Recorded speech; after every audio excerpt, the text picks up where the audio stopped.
Gracias y paz, hermanos. El Señor les bendiga, les guarde. Damos gracias al Señor que nos da la oportunidad nuevamente de congregarnos. Les saluda al servidor. También les envía un saludo cordial al pastor Julio Benítez, nuestra Iglesia Bautista Reformada en Girón, quienes están congregados en este instante allá en Girón, conectados con nosotros. Antes de comenzar, quiero comentarles a aquellos que quizás no me conocen. El servidor es pastor en la Iglesia Bautista Reformada, legitimado por la Asamblea de Miembros. También estuve en el Seminario Reformado Latinoamericano y soy egresado de allí con maestría en estudios teológicos. Tengo algunas profesiones de carácter secular, pero me he enfocado al servicio del ministerio principalmente. Casado y con un hijo en camino. Gracias al Señor. Bueno, ahora sí vamos a comenzar. Vamos a orar juntos. Oremos. Padre, en esta mañana, en el día que santificaste para tu gloria, nos hemos venido a congregar en este lugar, en el nombre de tu Hijo, bajo la autoridad de tu palabra y de los sacramentos. Señor, te pedimos que tu buen espíritu nos presida a través de la obediencia que nos permitas a tu escritura y que nos des entendimiento y sabiduría para entender y retener la palabra dicha, y que toda gloria sea para ti en Cristo Jesús. Amén. Bueno, hermanos, esta ocasión vamos a ver una segunda parte de la serie temática que quisimos comenzar acá, que fue la enseñanza que se me recomendó por parte del pastor Alejandro.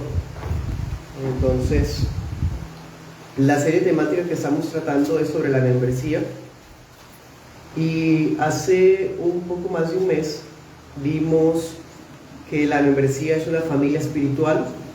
En esta ocasión vamos a estar viendo dos puntos. Vamos a estar viendo que la membresía es ser parte de un cuerpo, y vamos a estar viendo que la membresía es estar registrados, o más bien es un registro de adherentes. Esos son los dos puntos que vamos a tratar en esta mañana. Por lo pronto vamos a ir a varios textos. Les invito a ser bastante ágiles. Y vamos al primero de ellos, Hechos 2:41.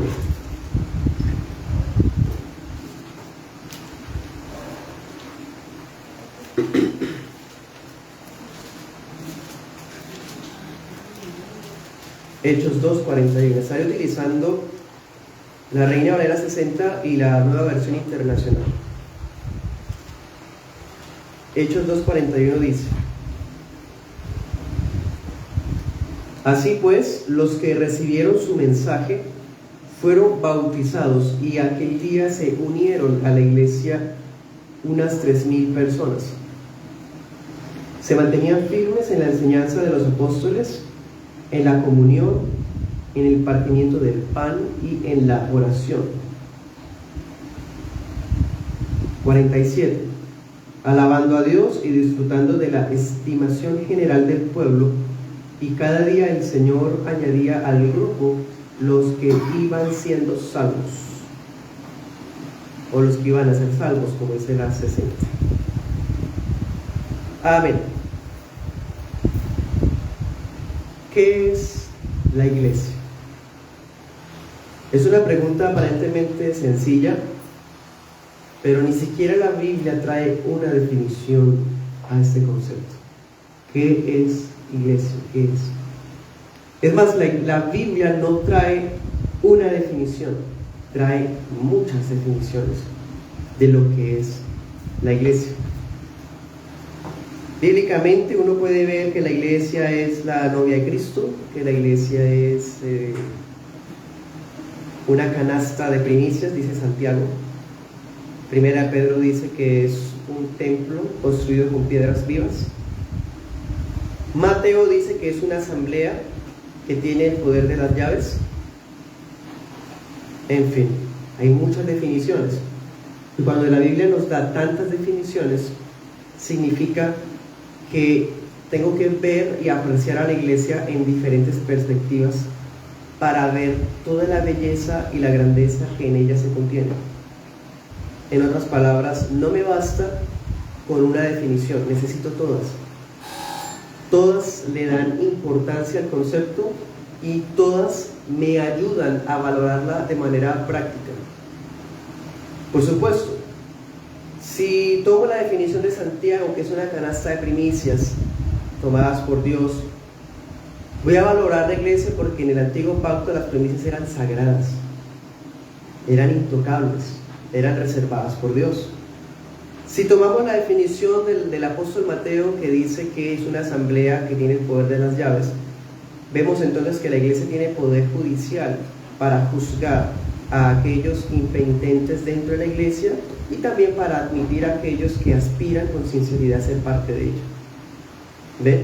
Entonces necesitamos considerar todas las definiciones bíblicas de iglesia para tener una buena apreciación de ella. Ahora, en esta mañana vamos a comenzar con este primero. La iglesia es el cuerpo de Cristo. Puedo decirles que esa es la definición favorita de Pablo. La definición favorita para el apóstol Pablo, apóstol, ¿qué es la iglesia? Efesios 3:6, el apóstol Pablo dice: los gentiles son coherederos y miembros del mismo cuerpo y copartícipes del mismo cuerpo. Para Pablo, la mejor definición de iglesia es un cuerpo, sin demeritar o prescindir de las otras definiciones a las que he hecho referencia. Por eso es que esta doctrina se llama membresía. Algunas personas exigen que haya un texto literal que les muestre que es necesaria la membresía. Y llegan al punto de decir que la membresía es cosa no bíblica porque no hay un versículo que hable de que hay que tener membresía y demás. Hermanos, no podemos ser literalistas o biblicistas tomando al pie de la letra algunas instrucciones o negando otras prácticas porque no estén explícitas. Esta es un ejemplo de ello. El hecho de que Dios, por medio de su Espíritu, inspire a Pablo para decir que la iglesia es un cuerpo, me da a entender que todos los que somos parte de la iglesia somos un miembro de ese cuerpo, una parte activa de ese cuerpo. Y miren esa definición tan impresionante. El apóstol Pablo usa adrede esa definición en el libro de Corintios y en el libro de Efesios. ¿Para qué? Para resaltar la necesidad que tenemos unos de otros. ¿Ven? Ahorita mirábamos la utilidad de la definición de Santiago, la utilidad de la definición de Mateo, y miren la utilidad de la definición de Pablo. Si es un cuerpo, significa que yo los necesito. Así, los necesito. Un creyente que quiere vivir su vida de fe individualmente o en la casa, congregado, disque con su familia leyendo la Biblia, realmente está mostrando que no es parte del cuerpo de Cristo, porque cuando somos parte del cuerpo de Cristo, necesitamos los demás miembros. Lo necesitamos. En muchas zonas de nuestro país donde no hay iglesias sanas, los creyentes que de verdad sienten esa necesidad, porque sí son parte del cuerpo de Cristo por medio de la fe, rebuscan, hermano. Rebuscan. ¿Dónde hay una iglesia? La buscan. No se quedan en la casa indiferentes, como que no, yo ya busqué, ya sé que no hay. No, a veces hay pequeños grupos que pasan desapercibidos. Hay que seguir buscando hasta encontrar. Hemos conocido muchos casos así y resulta que sí hay iglesias sanas por ahí. Hay que buscarlas, y eso le impulsa que la necesidad de estar con los otros hermanos. porque somos un cuerpo, somos miembros. Coherederos, miembros del mismo cuerpo. Aquí en Efesios el apóstol le habla a gentiles y judíos. La iglesia de Éfeso estaba compuesta por judíos y gentiles. Esa definición es bastante radical, porque para el judío los gentiles eran una escoria, eran perros. Y el apóstol está diciendo que por medio de la fe, el gentil es parte ahora de los judíos y se necesitan unos a otros. Esa definición es revolucionaria, si me permiten el término. Otro texto, Efesios 4:25, es más explícito. El apóstol Pablo dice: somos miembros los unos de los otros. Somos miembros los unos de los otros. Se incluye Pablo. En otras palabras, el apóstol es también una parte que no es la cabeza, sino una parte como otro hermano. El pastor de la iglesia local es una parte con la misma dignidad que tiene otra parte del mismo cuerpo. Esta definición del apóstol Pablo también nos ayuda a entender la igualdad que nos dio Cristo en la cruz, cuando rompió el muro de separación y nos hizo hijos de Dios tanto a los judíos como a los gentiles. Efesios 5:30 dice: somos miembros de su cuerpo, de su carne y de sus huesos. Impresionante. ¿Quieres que sea más claro, más explícito ese pasaje? No solamente somos miembros, nos imaginamos lo externo, ¿no? La piel, las orejas. Pablo va más adentro, dice que somos huesos, carne del cuerpo de Cristo. Primera de Corintios 12:27, en la Reina Valera contemporánea, dice: ustedes son el cuerpo de Cristo y cada uno de ustedes es un miembro con una función particular. Primera de Corintios 12:27. Este texto nos explica otra razón por la que se habla de membresía. Porque si yo soy un miembro del cuerpo, entonces se me está reconociendo una membresía. Lo que sucede es que ese concepto aquí en nuestro país no se usa por las iglesias tradicionales evangélicas. Entonces uno llega y escucha esa expresión y se imagina la membresía para DirecTV o para el club de fútbol. Ese concepto realmente le pertenece a la iglesia de Cristo hace muchos siglos. Ustedes son el cuerpo de Cristo y significa que si yo soy una parte de este cuerpo, un hueso particular, tengo una razón de ser. Ustedes saben que el hueso más chiquito del cuerpo está en las orejas, ¿no? En el oído. Ese huesito, por más minúsculo que sea, es imprescindible. El hueso más largo es el fémur, creo que se llama, el de la pierna. Ese hueso es imprescindible, igual que el pequeñito de la oreja. Somos huesos suyos, pues. Carne, los cartílagos. ¿Qué seríamos sin estos cartílagos? Con los cuales podemos rotar nuestras extremidades. Son parte imprescindible de nuestro movimiento, de nuestro cuerpo. Eso somos para Cristo y para nuestra iglesia local. Pero actuando de manera unida. La mano no se nos revela. No, ya yo quiero que se haga mi voluntad y me hago para acá. Y no voy a funcionar hasta que hagan lo que yo diga. Y de repente se duerme el brazo y no vuelve a servir porque no vale hacer. Trabajamos en comunión. Si uno se puya, se le entierra una astilla, duele en todo el cuerpo, hermano. A uno le duele una muela, se le inflama hasta las amígdalas, le da dolor de cabeza, hasta de fiebre general. El cuerpo todo se resiente. ¿Es usted de los que se resiente cuando le hacen algo a usted siempre con esa susceptibilidad? ¿Por qué no se duele cuando se habla de otro hermano o le hacen algo a otro hermano? Eso es ser parte del cuerpo. Cuando a mí me duele o me golpeo en la canilla, no solamente me va a doler la canilla, me va a doler todo. Todo el cuerpo lo siente. Romanos 12:5, en la Biblia de las Américas, dice: así nosotros, que somos muchos, somos un cuerpo en Cristo, e individualmente miembros los unos de los otros.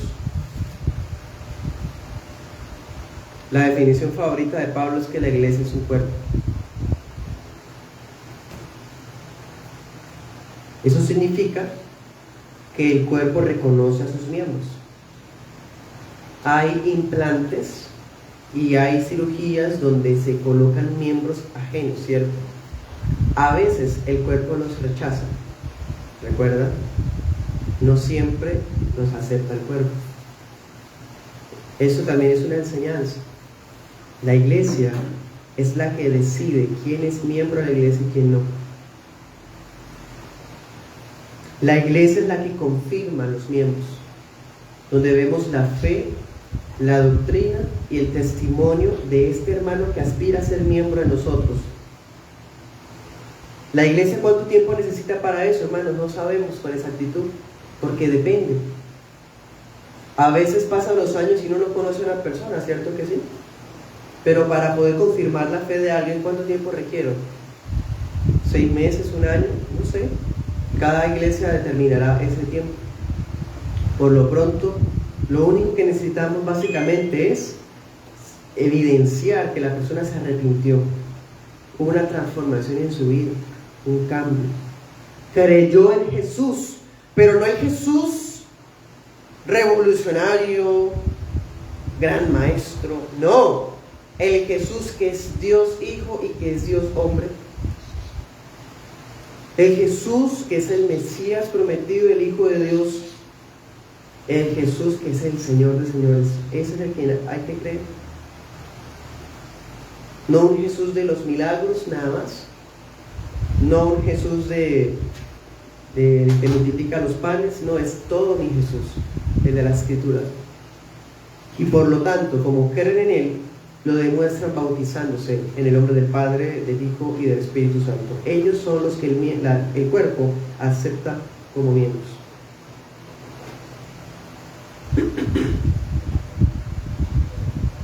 Ahora, al comienzo leíamos Hechos 2:41.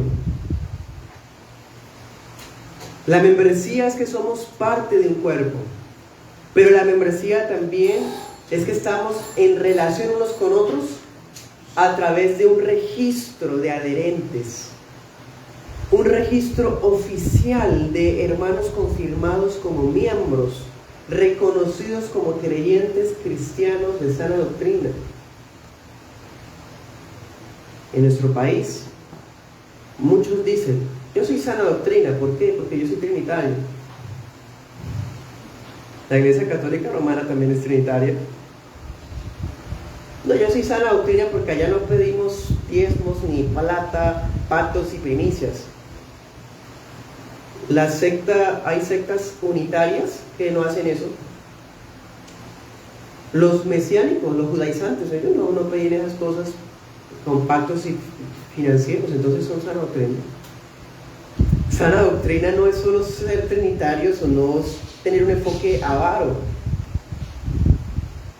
Sana doctrina es abrazar las doctrinas bíblicas y lo que nuestros hermanos que nos antecedieron creyeron.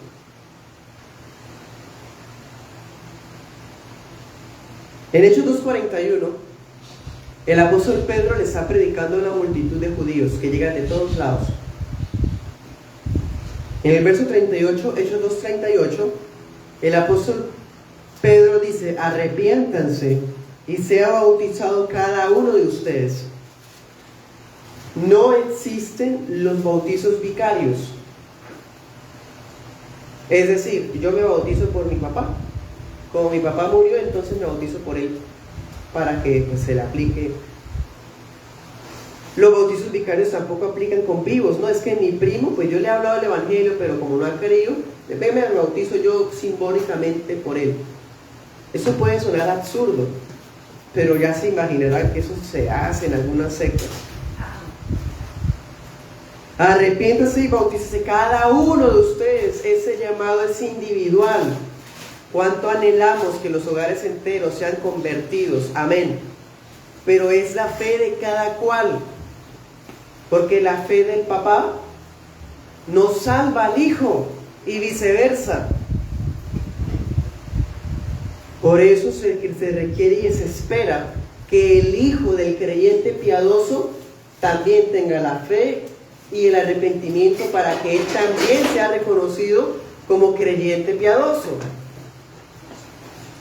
Y hasta que eso no se vea, no les aplicamos el bautizo, precisamente.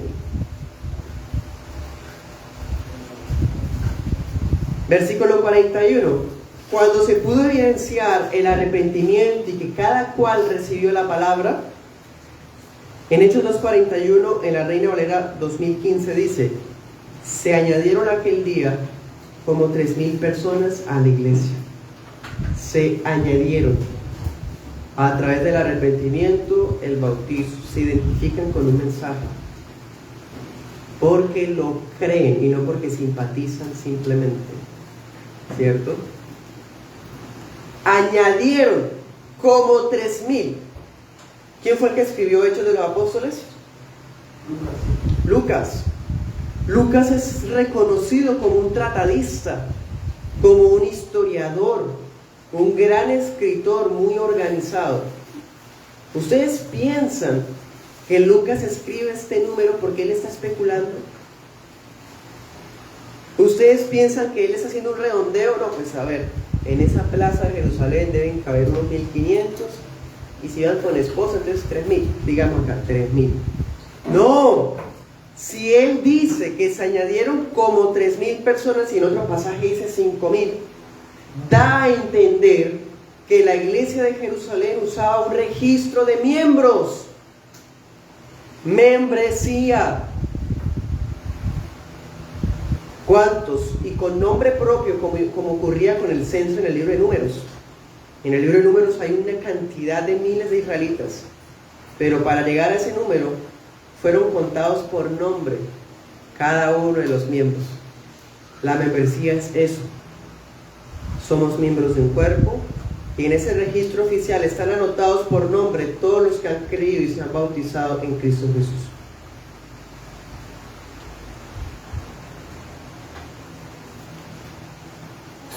Hechos 5:14 y Hechos 1:15, anota esas citas. Las citas que no alcance a abarcar, les invito a que la lean en casa esta tarde con su familia. Bueno, Hechos 1:15 y 5:14.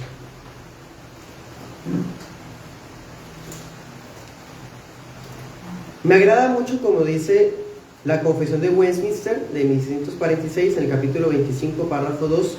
La cito porque la respeto como registro histórico de fe. Dice: la iglesia visible, que también es católica o universal, bajo el Evangelio, no está limitada a una nación como anteriormente en el tiempo de la ley. Se compone de todos aquellos que en todo el mundo profesan la religión verdadera, juntamente con sus hijos. Y es el reino del Señor Jesucristo, la casa y la familia de Dios, fuera de la cual no hay posibilidad ordinaria de salvación. ¿Qué utilidad tiene que me refiera a esa confesión? Primero, que hay una iglesia universal. Y en esa iglesia universal están incluidos padres, hijos, porque se requiere solo fe. Y se incluyen creyentes de todas las generaciones, de todos los tiempos, de todas las naciones, lenguas, tribus, ¿cierto? Pero la iglesia local es distinta. La iglesia local es una sección pequeñita de esa iglesia universal. La iglesia universal es invisible, pero la iglesia local es visible. Y en esa iglesia local, eso es de lo que estoy hablando en esta mañana, la membresía. Cuando tenemos membresía, la tenemos en la iglesia en donde estamos. Aunque somos miembros de una iglesia universal, la membresía aplica para una iglesia local. Es una falacia y una conveniencia que alguien crea que puede irrespetar la membresía de su iglesia, y porque es miembro de ahí y es miembro de toda la iglesia universal, entonces se va a la iglesia cuando algo ocurra que no le gusta y se va muy deportivamente a otra, porque pues como tengo membresía me puedo... No, hermanos, la membresía me liga con responsabilidades con una comunidad particular, y el día que por asuntos de doctrina o escándalo moral o por traslado de vivienda a otra ciudad, entonces solicito a los hermanos el retiro de la membresía o el traslado de la membresía para que la otra iglesia decida cómo admitirlo. La otra iglesia va a recibir la carta de recomendación y va a decir: este hermano viene con carta de recomendación, por lo tanto podrá participar de nuestra cena, pero le recomendamos que haga nuestro discipulado o nuestro curso de membresía, porque tiene carta de recomendación, se reconoce como creyente, pero si la iglesia decide procesarlo como los demás, pues es respetable.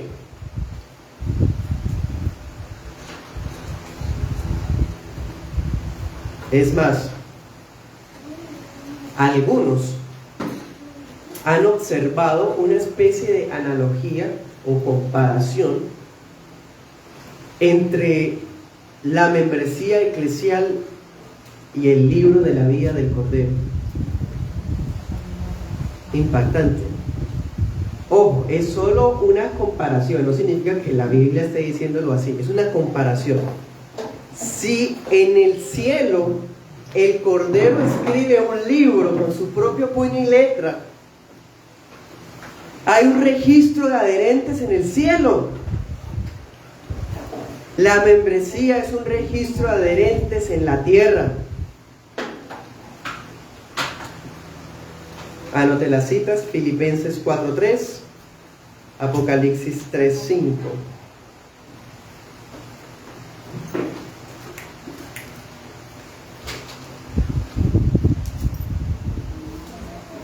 Cuando hay claridad sobre quiénes son los miembros de mi iglesia local, entonces los oficiales de la iglesia, los ministerios vigentes, ¿cuáles son?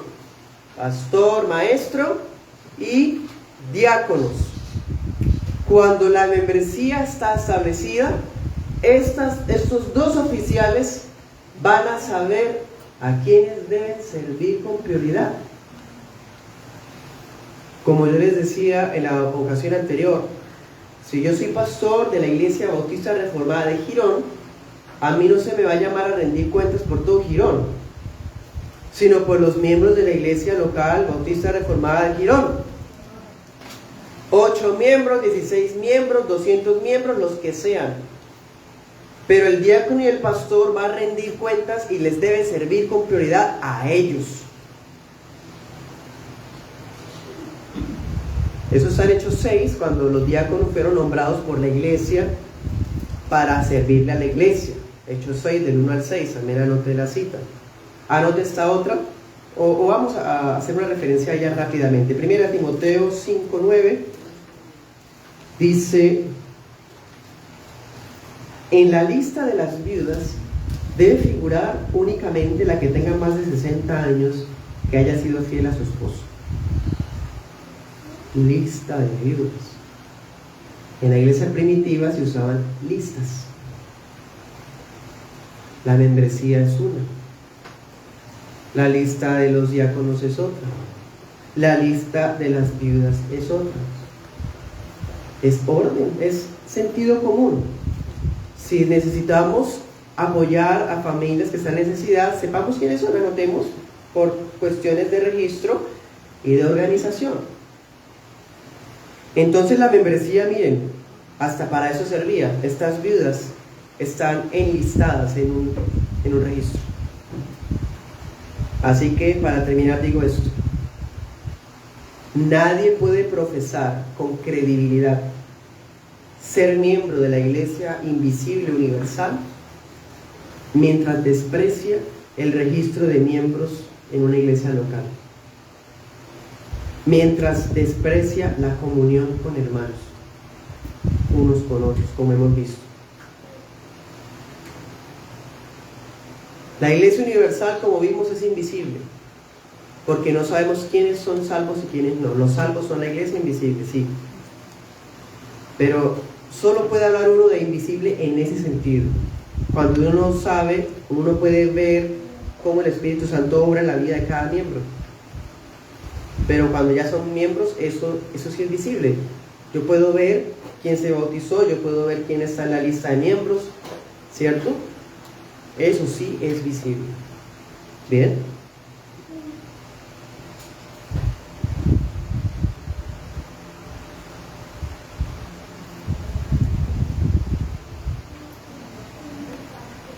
Preguntas. Tenemos 15 minuticos para preguntas y respuestas.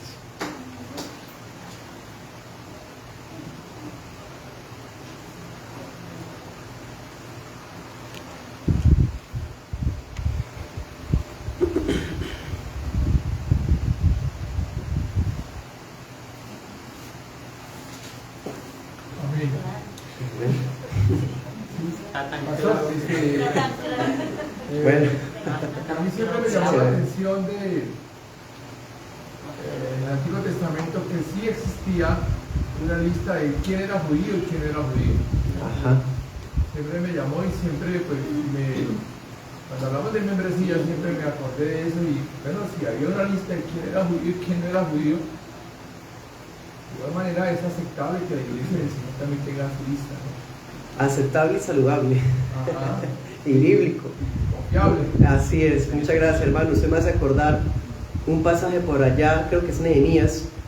Dice que unos que decían que eran sacerdotes querían servir, pero cuando les dijeron muéstreme la genealogía, porque pues el sacerdote tenía que ser descendencia, ¿cierto?, directa de Sadoc, de Aarón, no pudieron probarlo. Entonces, ¿qué pasó? No pudieron servir.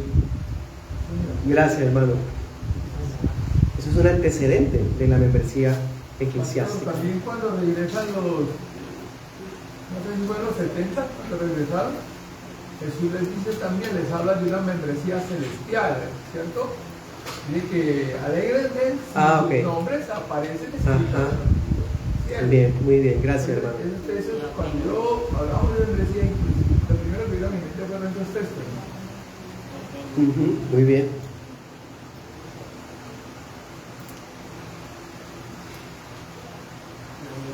Pastor, Señor, cuando un hermano se va de la congregación, ¿sí?, por problemas de cualquier índole, ¿sí?, de pronto algo que no le gustó, como usted lo manifestó ahorita, o que tuvo algún problema con algún hermano, ¿sí?, o la iglesia carece de pronto de un pastor.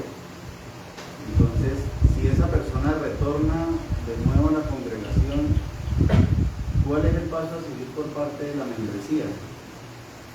Porque se fue, pero no hizo la formalidad por escrito de que se retiraba, o los argumentos no eran de peso para su retiro. Entonces, ¿qué acciones debemos nosotros tomar para ese tipo de casos?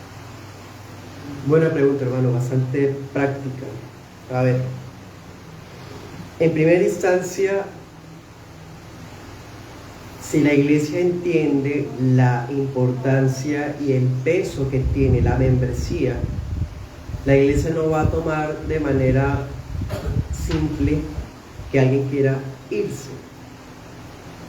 El manifestar que alguien quiere irse, siendo ya miembro, si es miembro es porque pasó un procedimiento de aceptación, si es miembro es porque ya la iglesia lo conoce y él conoce a los hermanos, si es miembro es porque ha habido comunión.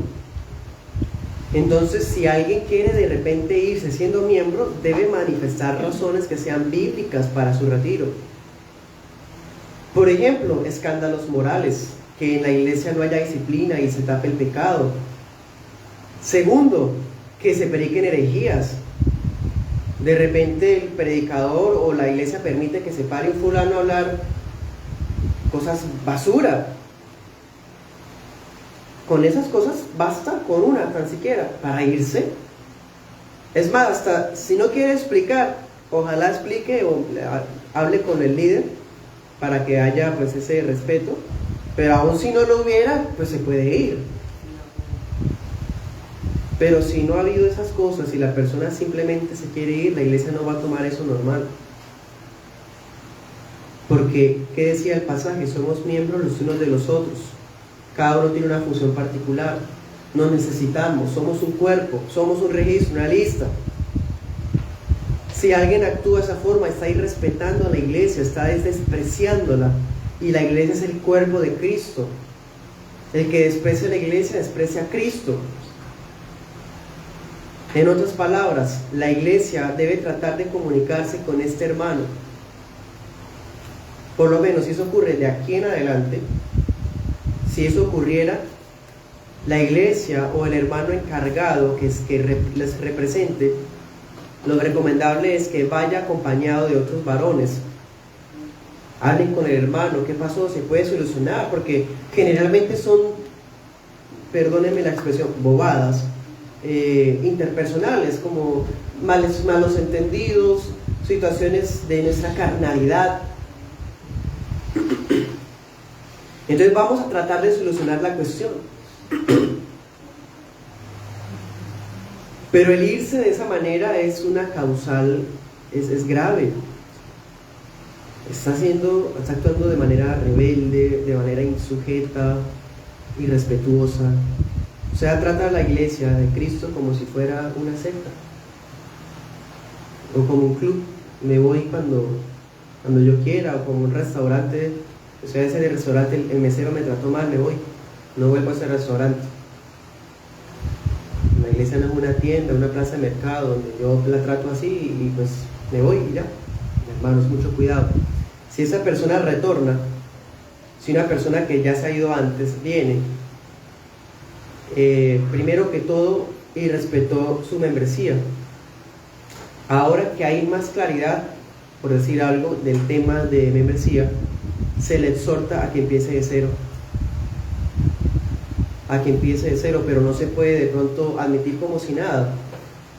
Se le debe amonestar en nombre de la iglesia y manifestarle su necesidad de comenzar de cero, para que valore y ame la iglesia.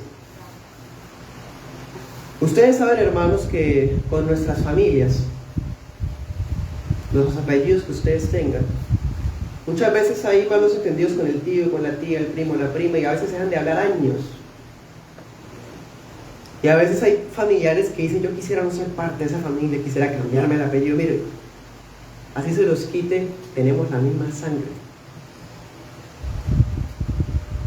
Entonces, si alguien no puede escaparse de su familia de sangre, ¿cómo pretende escaparse de su familia de la fe? Se va a desligar, o sea, los borra, no existen.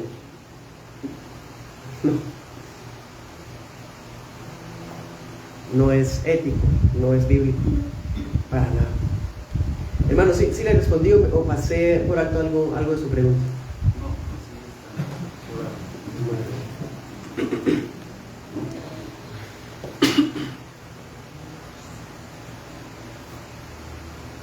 Un miembro debe cumplir en congregarse ¿cuántas veces? ¿O siempre tiene que congregarse el miembro de la congregación? Bueno. Y otra pregunta: ¿cuáles son las causales permitidas para que el miembro no se congregue? Bien, en Hebreos 10:25 la palabra dice: no dejando de congregarnos como algunos tienen por costumbre, sino más bien estimulémonos a las buenas obras, más cuando vemos que aquel día está cerca. Si yo me identifico y ya soy miembro de la iglesia, cuando uno es miembro de una iglesia le asisten ciertos deberes, y hay un deber que es lógico, que es el de apoyar a la iglesia en sus actividades evangelísticas y demás. Pero el congregarse es una parte que es imprescindible hasta para sí mismo. Creo que hace parte del compromiso como cristiano individualmente también el congregarse, y que para buscar algún tipo de excepción al deber de congregarnos, lo cual es cada domingo, realmente nuestro deber debe ser cada día del Señor, por lo menos. Pero si la iglesia establece otro culto entre semana, también, porque si es miembro debe apoyar las reuniones, porque las reuniones, si ya están establecidas con anterioridad, hay que apoyarlas. Pero si hay reuniones que se van a establecer después, se puede hacer una asamblea para decidir horarios, para decidir un día especial. O sea, no, nos gusta de pronto el jueves a las 8 de la noche que haya una reunión para tal cosa, bueno, sí.